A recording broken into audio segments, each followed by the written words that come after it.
Good morning. Welcome to Minnesota. It's that cold. Today I wanted to talk about God's master plan.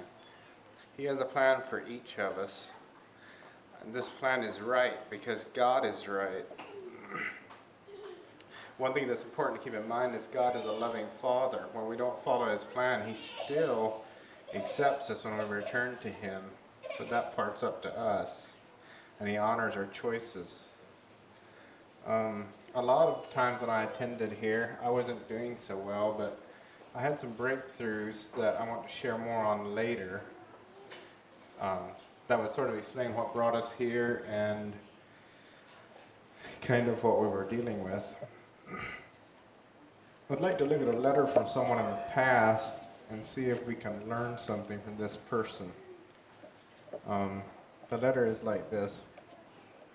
To whom it may concern, I am tired. My employer will not show his hand. For years now we have traveled the province talking to people and getting them excited about a new kingdom. My employer has implied that he is a king, and based on the gifts and influence he has displayed, I think he might be. However, he will not show himself and take the throne. I mean, what is he waiting for? Our current king is evil. His acts are so atrocious, I won't even mention them here. If my employer is the new king, he needs to get on the throne. I am tired of this day-to-day existence, this living from coin to coin. I want my place beside the throne, and I want money to live with in luxury, not in this day-to-day poverty and moving from town to town. So I have come up with a foolproof plan. I will betray my employer to his enemies for 4 months' wages worth of gold coins. This will force my employer to show his hand. If he is king, I will take my place beside him. If he is not king, I will have some money again. I cannot see anything going wrong with this plan. Sincerely, Judas Iscariot. Now, this letter is fictional. I wrote it. But I want us to think about it.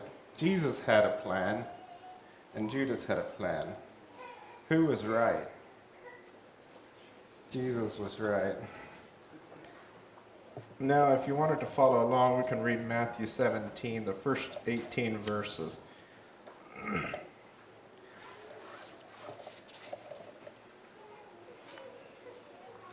Verse 1. 6 days later, Jesus took Peter and the two brothers, James and John, and led them up a high mountain to be alone. Who here likes climbing mountains? You have a lot of hills here in the Louisville area. What's it like going up the hill? Slow. Do y'all mind the climb? You enjoy the climb. Why? Is it anticipation to see the top? So what would it be like to climb a mountain with Jesus? Wouldn't that be wonderful? Maybe, so like you said, it's slow, it's a bit of a pain, but it's still worth it. And they finally get to this peak, and they're enjoying the view. And the views from the top of a mountain are amazing. So many times when we have a great spiritual experience, what do we call it? A mountaintop experience, because of that allegory.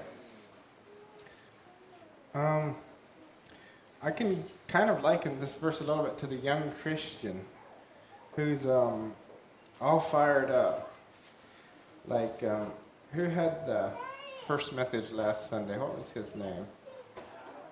Sorry? Adam, yes. He was fired up, and that's good. I loved that about Adam. And he reached this high point. We're so close to Christ. You've literally climbed the mountain with Christ. In verse 2, As the men watched, Jesus' appearance was transformed so that his face shone like the sun, and his clothes became as white as light. Suddenly, Moses and Elijah appeared and began talking with Jesus. So while you're on the mountaintop experience, they see a miracle. Christ transfigured, glowing light like the sun. And you see Moses and Elijah there with him. And while they're still, they see Jesus transfigured and they're trying to convince themselves that this is really happening. And then Moses and Elijah show up. It's like mind blown. Where do you even go with that?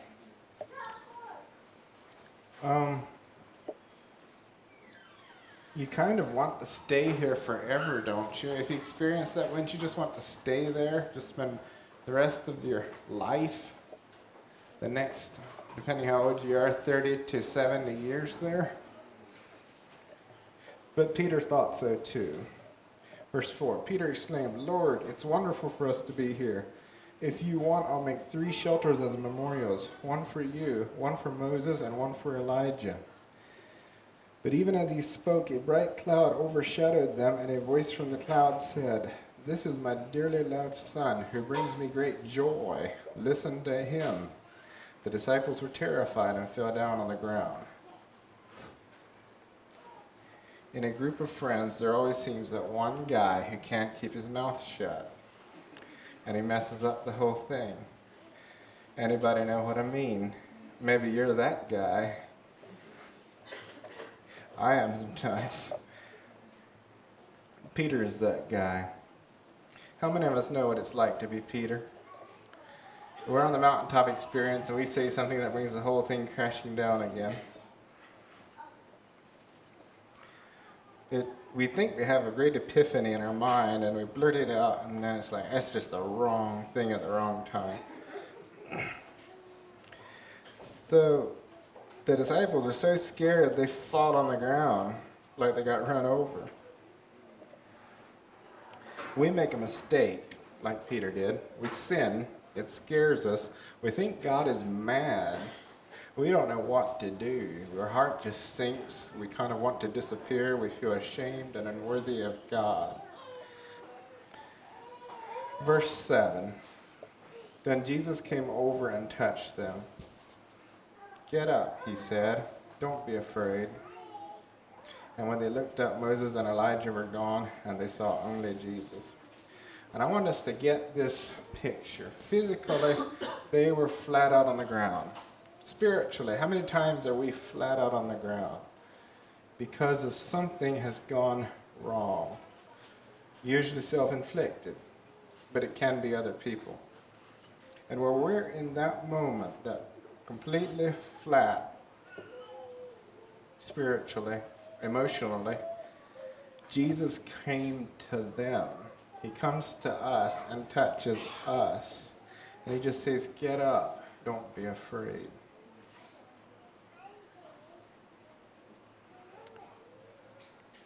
The miracle is over.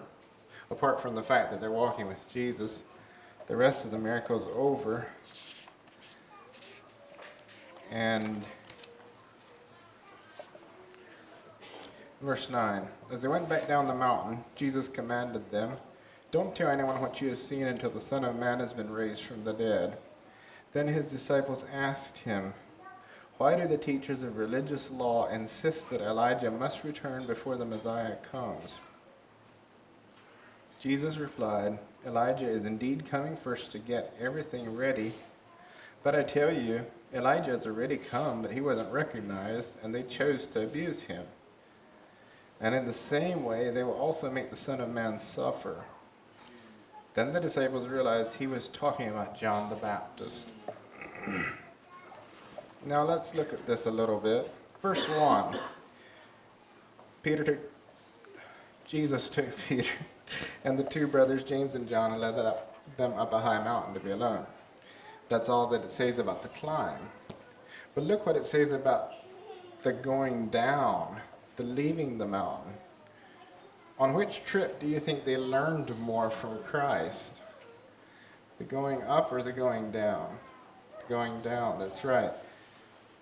They learned who John the Baptist really was as the sent one to prepare the way for Christ.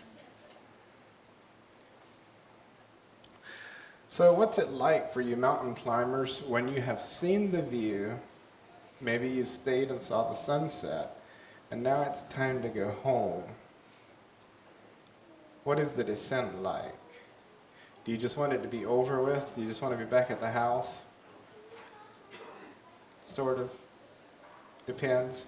Depends how tired you are from the climb. But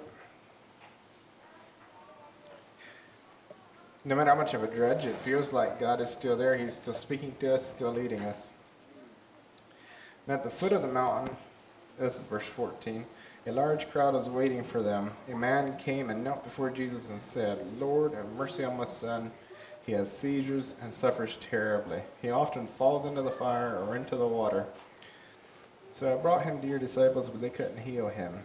Jesus said, "You faithless and corrupt people, how long must I be with you? How long must I put up with you? Bring the boy here to me." Then Jesus rebuked the demon in the boy, and it left him. From that moment, the boy was well. Can someone bring me a glass of water as well? There's something about being out here that makes a person thirsty.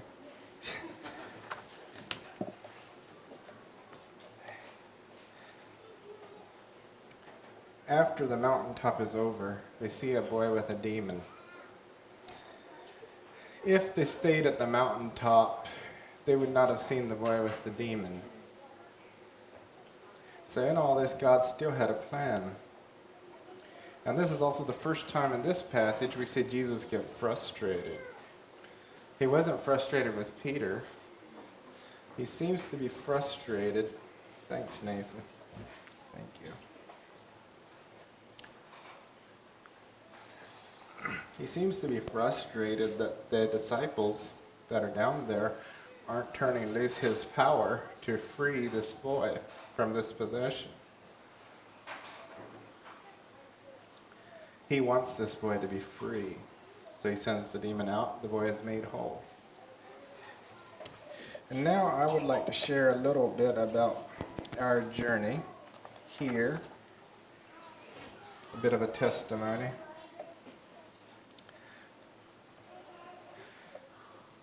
We have decided to call this church our home fellowship.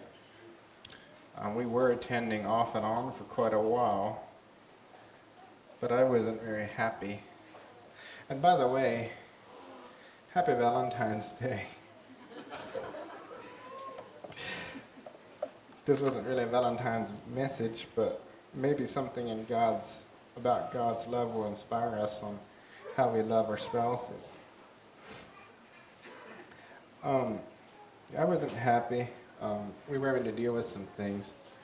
God met me in my valley, and I couldn't say no to him. I was so much like the prodigal son when the father ran to him, no condemnation. Now, my wife and I both worked through a lot of issues before we met, probably because we married older. And we remain a work in progress, but thanks to God, our marriage has been good.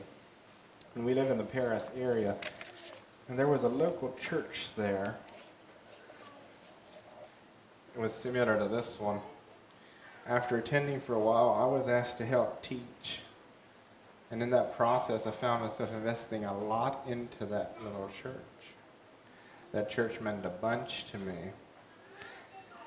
And in August of 2019, we felt led to go and get some training from a counselor in Colorado.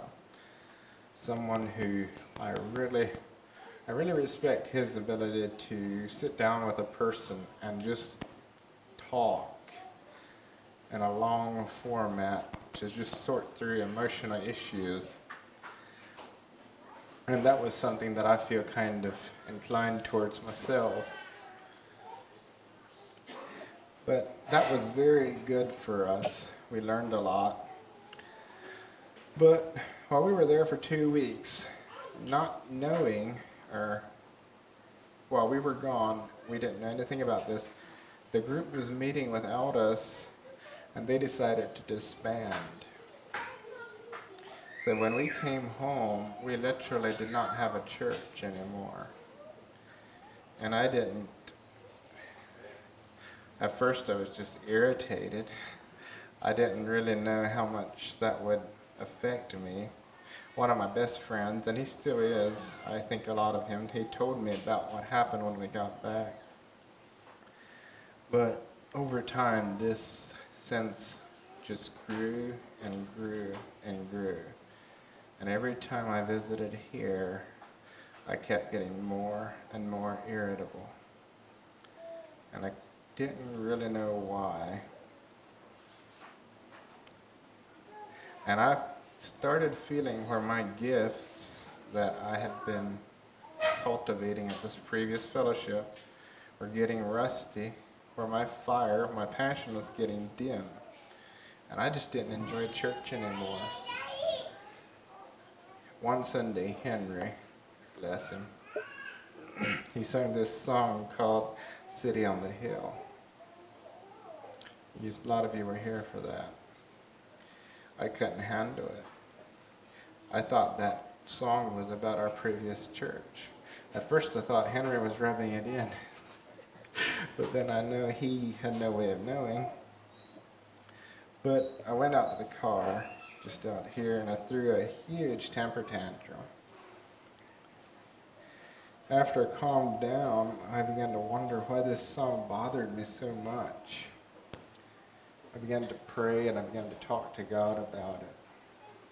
And I realized that I had experienced a ton of rejection. What I had felt from that church, I had felt so much rejection. And I began to just let that all out. And God healed that. And later,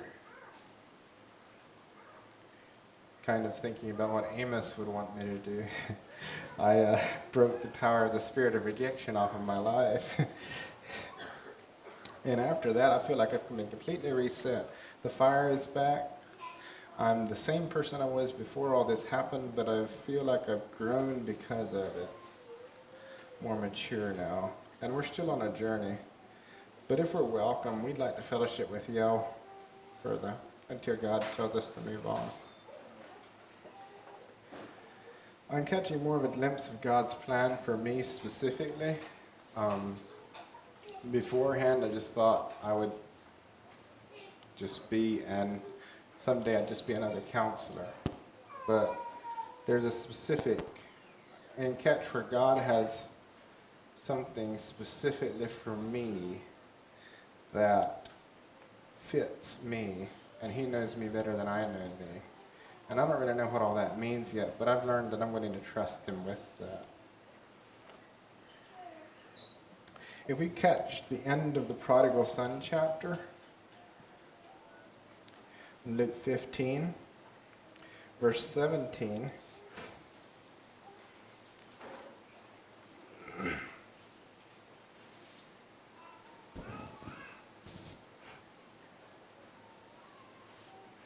when he finally came to his senses, this is the prodigal son, he said to himself, "At home, even the hired servants have food enough to spare, and here I am dying of hunger. I will go home to my father and say, 'Father, I have sinned against both heaven and you, and I am no longer worthy of being called your son. Please take me on as a hired servant.'" The prodigal son has for himself two scenarios. One, he will starve. Two, he'll go home, eat humble pie, be allowed to work for food from the man who used to be his dad. Those are the only options he sees.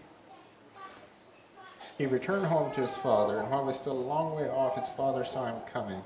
Filled with love and compassion, he ran to his son, embraced him, and kissed him. His son said to him, "Father, I have sinned against both heaven and you, and I'm no longer worthy of being called your son." But the father stopped him and said, "Quick, bring the finest robe in the house and put it on him. Get a ring for his finger and sandals for his feet, and kill the calf we have been fattening. We must celebrate with a feast, For the Son of Man was dead, and has now mine was dead, and is now returned to life. He was lost, but now he is found. So the party began. So we can see here the prodigal son had his little speech all sorted out. He's like, Father, I've sinned against heaven, and I'm no longer worthy of being called your son. Can you please take me back and feed me, make me your servant? That's kind of what he had planned out, but he never got to finish that little speech. The father was so glad to see him again that he met the son in the driveway. I've heard it said that the way the men dressed back then, it was not very dignified for a man to run. But the father did not care. His son had come home again.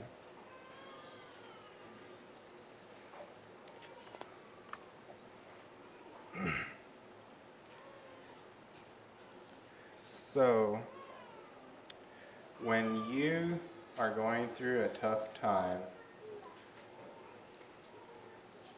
you're flat on your face like Peter was on the mountaintop, which is ironic because he was on a mountaintop still. He just came crashing down. And you decide, well, I will go back to God.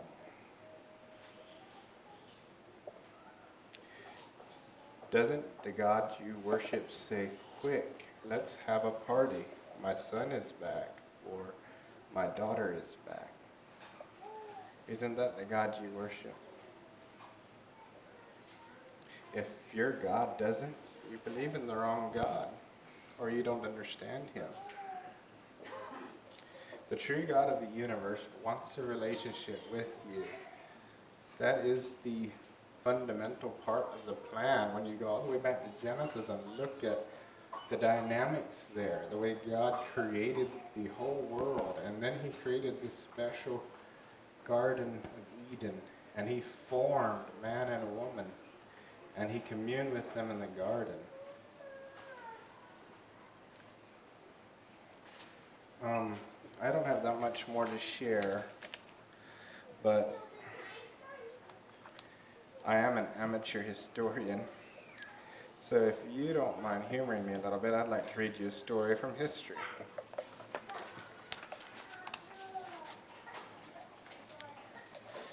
A lonely man in his bedroom on a ship looked through his books. He marked his diary one last time. No words, just a cross. The last several years had been hard. He was pretty much bankrupt. He was alone and friendless on the steamship Dresden. The year was 1913. He had a dream, an invention, something that would be revolutionary, but no one believed him. This invention had nearly killed him, and now it drained his pockets. He had no backup plan, no hope, no future. He put his last papers in order and arranged his cabin. Before leaving, he had left the last of his money with his wife in a briefcase with instructions to not open it until the following week. He walked out on the side of the ship. He looked down into the cold waters of the English Channel, laid aside his overcoat, and jumped in. How many of you ever feel like that? No hope, no backup plan. This man had been on his way to England. He was planning to discuss his invention with the British, and he was a German, but he never made it there. He thought his whole life was a waste, but it wasn't. We have time, almost 100 years later, after he did this, we can see the point of his invention. Because this invention was an engine. And this engine has been such a revolution in our lives that we named it after him. Pretty much everything in this building has gotten here with the help of this invention.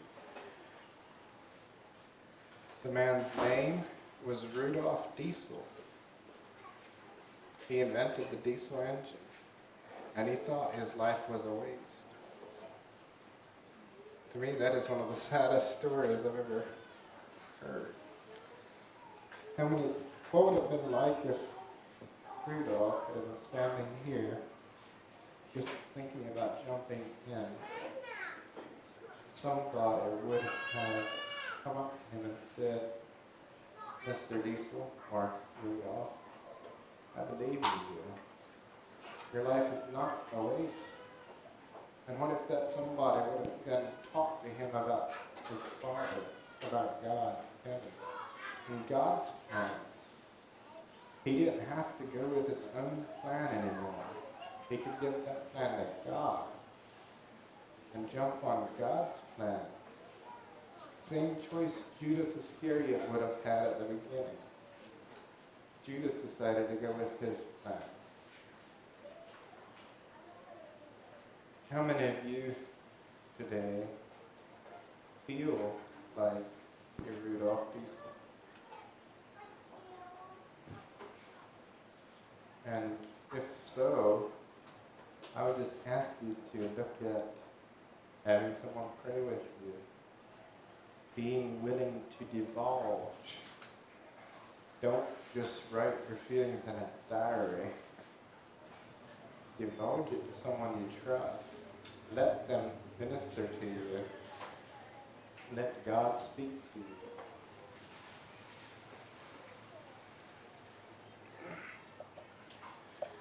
I don't know all of you,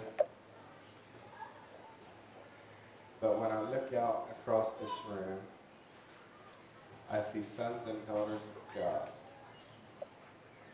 and I believe in each and every one of them. I've heard YouTube's stories already. I went to Facebook and watched a video. That was very powerful, and I know you connect with this. Well, I don't bless that in. And you too, Jade. I know you want this as